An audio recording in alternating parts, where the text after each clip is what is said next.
오늘 우리가 함께 통독하게 되실 말라기는 총 4장으로 구성되어 있습니다.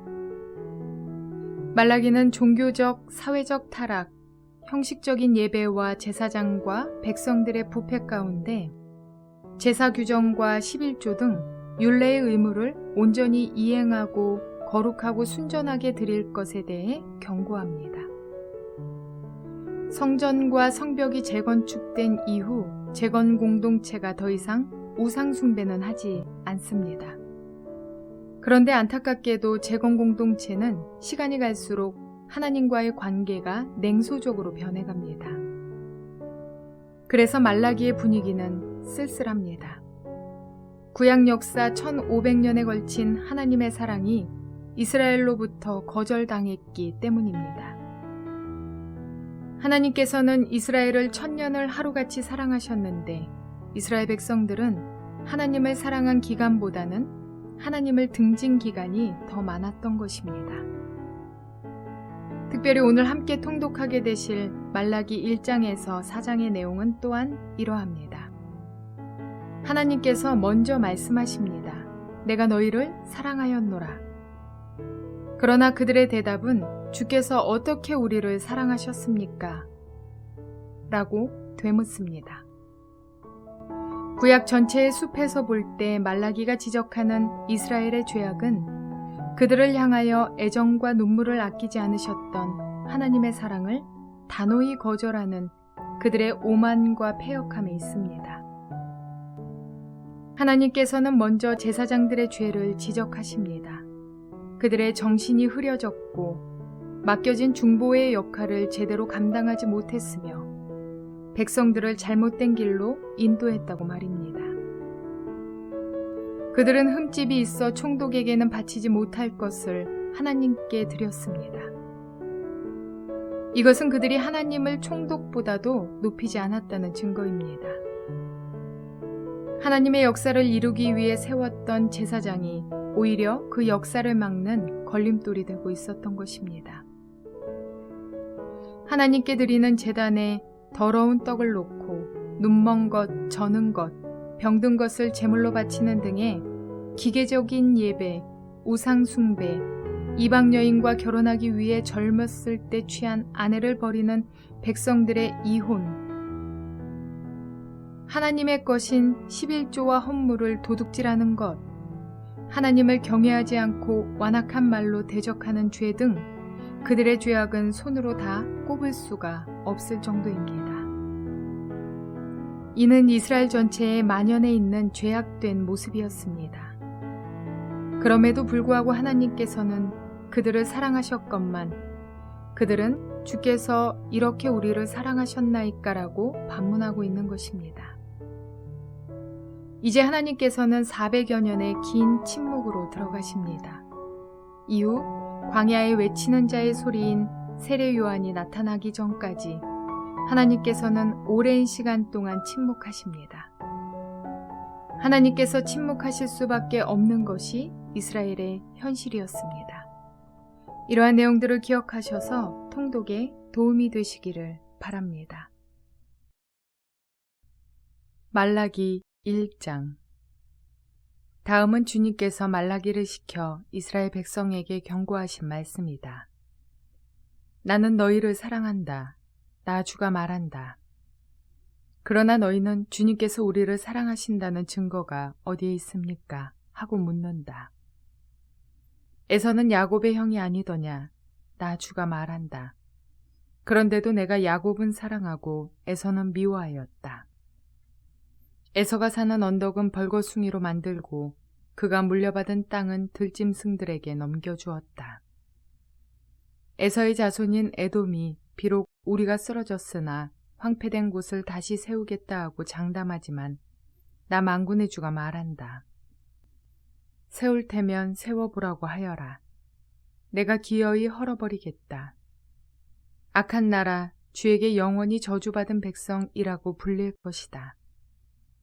너희가 이것을 직접 보고 주님은 이스라엘 나라 밖에서도 높임을 받으신다 하고 고백할 것이다. 아들은 아버지를 공경하고 종은 제 주인을 두려워하는 법인데 내가 너희 아버지라고 해서 너희가 나를 공경이라도 하였느냐? 내가 너희 주인이라고 해서 너희가 나를 두려워하기라도 하였느냐? 나 만군의 주가 말한다. 제사장들아, 너희가 바로 내 이름을 멸시하는 자들이다. 그러나 너희는 우리가 언제 주님의 이름을 멸시하였습니까? 하고 되묻는다. 너희는 내 제단에 더러운 빵을 바치고 있다. 그러면서도 너희는 우리가 언제 제단을 더럽혔습니까? 하고 되묻는다. 너희는 나 주에게 아무렇게나 상을 차려주어도 된다고 생각한다. 눈먼 짐승을 제물로 바치면서도 괜찮다는 거냐? 절뚝거리거나 병든 짐승을 제물로 바치면서도 괜찮다는 거냐? 그런 것들을 너희 총독에게 바쳐보아라. 그가 너희를 반가워하겠느냐? 너희를 좋게 보겠느냐? 나 만군의 주가 말한다. 제사장들아, 이제 너희가 하나님께 우리에게 은혜를 베풀어 주십시오 하고 간구하여 보아라. 이것이 너희가 의뢰하는 일이지만 하나님이 너희를 좋게 보시겠느냐? 나 만군의 주가 말한다. 너희 가운데서라도 누가 성전문을 닫아 걸어서 너희들이 내 제단에 헛된 불을 피우지 못하게 하면 좋겠다. 나는 너희들이 싫다. 나 만군의 주가 말한다. 너희가 바치는 제물도 이제 나는 받지 않겠다. 해가 뜨는 곳으로부터 해가 지는 곳까지 내 이름이 이방 민족들 가운데서 높임을 받을 것이다. 곳곳마다 사람들이 내 이름으로 분향하며 깨끗한 제물을 바칠 것이다. 내 이름이 이방 민족들 가운데서 높임을 받을 것이기 때문이다. 나 만군의 주가 말한다. 그런데 너희는 주님께 차려드리는 상쯤은 더러워져도 괜찮다 하면서 너희들도 싫어하는 음식을 제물이라고 그 위에 바치니 너희는 지금 내 이름을 더럽히고 있다. 너희는 또 이 얼마나 실증나는 일인가 하고 말하며 제물을 멸시한다. 나 만군의 주가 말한다. 너희가 훔쳤거나 절뚝거리거나 병든 짐승을 제물이라고 가지고 오니 내가 그것을 너희에게 달갑게 받겠느냐? 나 주가 말한다. 자기 짐승떼 가운데 좋은 수컷이 있어서 그것을 바치기로 맹세하고서도 흠 있는 것으로 바치며 속이는 자는 저주를 받을 것이다. 나는 큰 임금이다. 나 만군의 주가 말한다. 이방 민족들까지도 내 이름을 두려워한다. 말라기 2장. 제사장들아, 이제 이것은 너희에게 주는 훈계의 말이다. 너희가 나의 말을 명심하여 듣지 않고서 내 이름을 존귀하게 여기지 않으면 내가 너희에게 저주를 내려서 너희가 누리는 복을 저주로 바꾸겠다. 나 만군의 주가 말한다. 너희가 받은 복을 내가 이미 저주로 바꾸었으니 이것은 너희가 내 말을 명심하지 않았기 때문이다. 나는 너희 때문에 너희 자손을 꾸짖겠다. 너희 얼굴에 똥칠을 하겠다. 너희가 바친 희생제물의 똥을 너희 얼굴에 칠할 것이니 너희가 똥무더기 위에 버려지게 될 것이다. 내가 레위와 맺은 언약을 파기하지 않으려고 이 훈계를 주었다는 것을 그때에 가서야 너희가 비로소 알게 될 것이다. 나 만군의 주가 말한다. 내가 레위와 맺은 언약은 생명과 평화가 약속된 언약이다. 나는 그가 나를 경외하도록 그와 언약을 맺었고 그는 과연 나를 경외하며 나의 이름을 두려워하였다. 그는 늘 참된 법을 가르치고 그릇된 것을 말하지 않았다. 그는 나를 불편하게 하지 않고 나에게 늘 정직하였다. 그는 또한 많은 사람들을 도와서 악한 길에서 돌아서게 하였다. 제사장의 입술은 지식을 지켜야 하겠고 사람들이 그의 입에서 율법을 구하게 되어야 할 것이다. 제사장이야말로 만군의 주 나의 특사이기 때문이다. 그러나 너희는 바른 길에서 떠났고 많은 사람들에게 율법을 버리고 곁길로 가도록 가르쳤다. 너희는 내가 레위와 맺은 언약을 어겼다. 나 만군의 주가 말한다. 그러므로 나도 너희가 모든 백성 앞에서 멸시와 천대를 받게 하였다. 너희가 나의 뜻을 따르지 않고 율법을 편파적으로 적용한 탓이다. 우리는 모두 한 아버지를 모시고 있지 않느냐? 한 하나님이 우리를 창조하시지 않았느냐? 그런데 어찌하여 우리가 서로 배신하느냐? 어찌하여 우리는 주님께서 우리 조상과 맺으신 그 언약을 욕되게 하고 있느냐? 유다 백성은 주님을 배신하였다. 예루살렘과 이스라엘 온 땅에서 추악한 일이 일어나고 있다. 유다 백성은 주님께서 아끼시는 성소를 더럽히고 남자들은 이방 우상을 섬기는 여자와 결혼까지 하였다. 이런 일을 하는 사람은 그가 어떤 사람이든지 만군의 주님께 제사를 드리는 사람이라고 하여도 주님께서 그를 야곱의 가문에서 쫓아내실 것이다. 너희가 잘못한 일이 또 하나 있다. 주님께서 너희 재물을 외면하시며 그것을 기꺼이 받지 않으신다고 너희가 눈물과 울음과 탄식으로 주님의 제단을 적셨다. 그러면서 너희는 오히려 무슨 까닭으로 이러십니까? 하고 묻는다. 그 까닭은 네가 젊은 날에 만나서 결혼한 너의 아내를 배신하였기 때문이며 주님께서 이 일의 증인이시기 때문이다. 그 여자는 너의 동반자이며 네가 성실하게 살겠다고 언약을 맺고 맞아들인 아내인데도 네가 아내를 배신하였다. 한 분이신 하나님이 네 아내를 만들지 않으셨느냐? 육체와 영이 둘 다 하나님의 것이다. 한 분이신 하나님이 경건한 자손을 원하시는 것이 아니겠느냐? 너희는 명심하여 젊어서 결혼한 너희 아내를 배신하지 말아라. 나는 이혼하는 것을 미워한다. 주 이스라엘의 하나님이 말한다. 아내를 학대하는 것도 나는 미워한다. 나 만군의 주가 말한다. 그러므로 너희는 명심하여 아내를 배신하지 말아라. 너희는 말로 나 주를 괴롭혔다. 그런데도 너희는 우리가 어떻게 주님을 괴롭게 해드렸습니까? 하고 묻는다. 너희는 주님께서는 악한 일을 하는 사람도 모두 좋게 보신다. 주님께서 오히려 그런 사람들을 더 사랑하신다 하고 말하고 또 공의롭게 재판하시는 하나님이 어디에 계시는가 하고 말한다. 말라기 3장. 내가 나의 특사를 보내겠다. 그가 나의 갈 길을 닦을 것이다. 너희가 오랫동안 기다린 주가 문득 자기의 궁궐에 이를 것이다. 너희가 오랫동안 기다린 그 언약의 특사가 이를 것이다. 나 만군의 주가 말한다. 그러나 그가 이르는 날에 누가 견디어내며 그가 나타나는 때에 누가 살아남겠느냐. 그는 금과 은을 연단하는 불과 같을 것이며 표백하는 잿물과 같을 것이다. 그는 은을 정련하여 깨끗하게 하는 정련공처럼 자리를 잡고 앉아서 레위 자손을 깨끗하게 할 것이다. 금속 정련공이 은과 금을 정련하듯이 그가 그들을 깨끗하게 하면 그 레위 자손이 나 주에게 올바른 제물을 드리게 될 것이다. 유다와 예루살렘의 제물이 옛날처럼 지난날처럼 나 주를 기쁘게 할 것이다. 내가 너희를 심판하러 가겠다. 점치는 자와 간음하는 자와 거짓으로 증언하는 자와 일꾼의 품삯을 떼어먹는 자와 과부와 고아를 억압하고 나그네를 학대하는 자와 나를 경외하지 않는 자들의 잘못을 증언하는 증인으로 기꺼이 나서겠다. 나 만군의 주가 말한다. 나 주는 변하지 않는다. 그러므로 너 야곱의 자손아, 너희는 멸망하지 않는다. 너희 조상 때로부터 너희는 내 규례를 떠나서 지키지 않았다. 이제 너희는 나에게로 돌아오너라.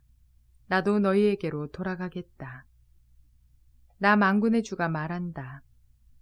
그러나 너희는 돌아가려면 우리가 무엇을 하여야 합니까? 하고 묻는구나.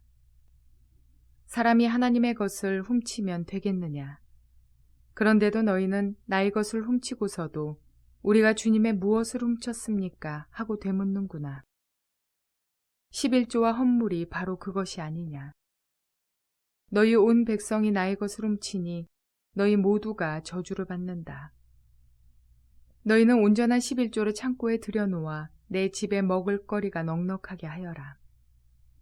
이렇게 바치는 일로 나를 시험하여 내가 하늘문을 열고서 너희가 싸울 곳이 없도록 복을 붓지 않나 보아라. 나 만군의 주의 말이다.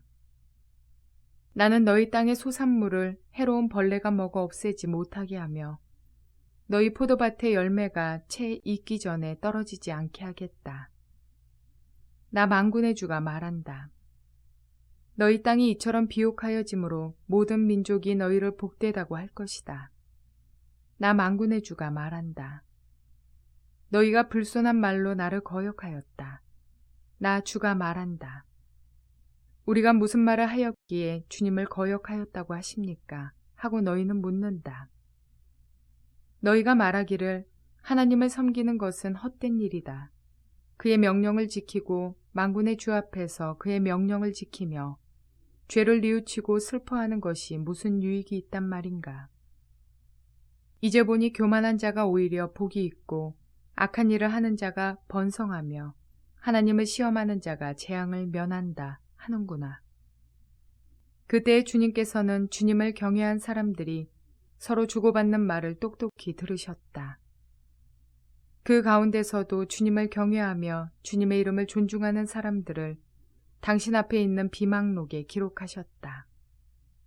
나 만군의 주가 말한다. 내가 진정한 날에 그들은 나의 특별한 소유가 되며 사람이 효도하는 자식을 아끼듯이 내가 그들을 아끼겠다. 그때에야 너희가 다시 의인과 악인을 분별하고 하나님을 섬기는 자와 섬기지 않는 자를 비로소 분별할 것이다. 말라기 4장. 나 만군의 주가 말한다. 용광로의 불길같이 모든 것을 살라버릴 날이 온다. 모든 교만한 자와 악한 일을 하는 자가 지푸라기같이 타버릴 것이다.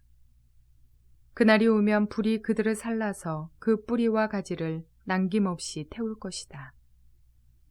그러나 내 이름을 경외하는 너희에게는 의로운 해가 떠올라서 치료하는 광선을 발할 것이니 너희는 외양간에서 풀려난 송아지처럼 뛰어다닐 것이다. 내가 이 일을 이루는 그날에 악한 자들은 너희 발바닥 밑에서 재와 같이 될 것이니 너희가 그들을 짓밟을 것이다. 나 만군의 주가 말한다. 너희는 율법, 곧 율례와 법도를 기억하여라. 그것은 내가 호렙산에서 내 종 모세를 시켜서 온 이스라엘이 지키도록 이룬 것이다. 주의 크고 두려운 날이 이르기 전에 내가 너희에게 엘리야 예언자를 보내겠다. 그가 아버지의 마음을 자녀에게로 돌이키고 자녀의 마음을 아버지에게로 돌이킬 것이다.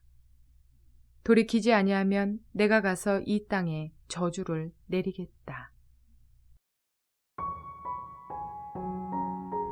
말라기의 시대가 어쩌면 오늘날의 시대와 흡사한 것은 아닐까 싶은 두려움이 생깁니다.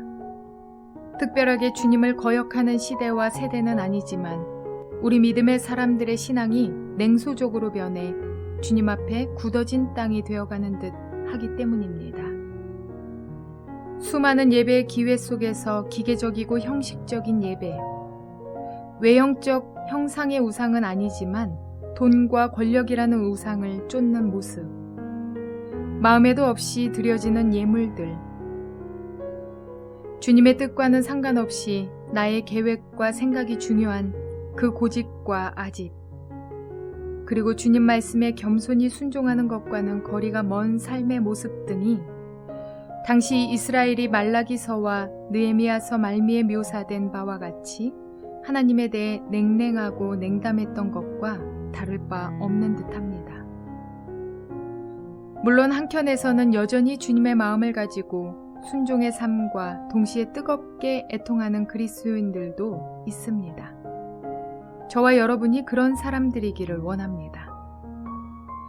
끝내 냉담해진 이스라엘 백성들로 인해 주님께서는 400여 년의 시간 동안 긴 침묵에 들어가셨지만 그 시간 동안 여전히 죄인된 우리를 사랑하시어 구원을 위한 놀라운 일들로 세상을 경영하시고 복음 전파를 위한 길을 예비해 두셨습니다. 예를 들어 알렉산더 대왕을 통해 헬라어가 보급되었고 그 헬라어를 통해 구약 성경이 번역될 수 있었으며 또 이후의 제국들의 발전으로 항로나 대로가 넓혀지는 것, 이러한 것들이 주님께서 예비해 두신 은혜입니다. 이후 그 길들은 복음을 전파하기 위한 빠른 통로가 되었기 때문입니다. 뿐만 아니라 주님께서는 끝내 사랑의 메시지를 준비하셨습니다. 하나님께서 보내시는 마지막 사랑의 결정체, 그것이 그분의 독생자이십니다. 하나님께서는 이스라엘 백성들의 냉정한 반문 앞에 침묵하시면서도 동시에 내가 너희를 이렇게 사랑하노라 라며 요한복음 3장 16절의 대답을 준비하시어 마침내 예수 그리스도의 모습으로 이 땅에 오셨던 것입니다. 그러므로 오실 그리스도를 기다리던 이스라엘의 믿음의 상태가 아닌 다시 오실 예수 그리스도를 기다리는 믿음의 교회들은 주님의 사랑을 경험하며 주님을 사랑하여 말씀 가운데 온전한 순종을 이루시는 참 믿음의 모습이 되시기를 주님의 이름으로 축원을 드립니다.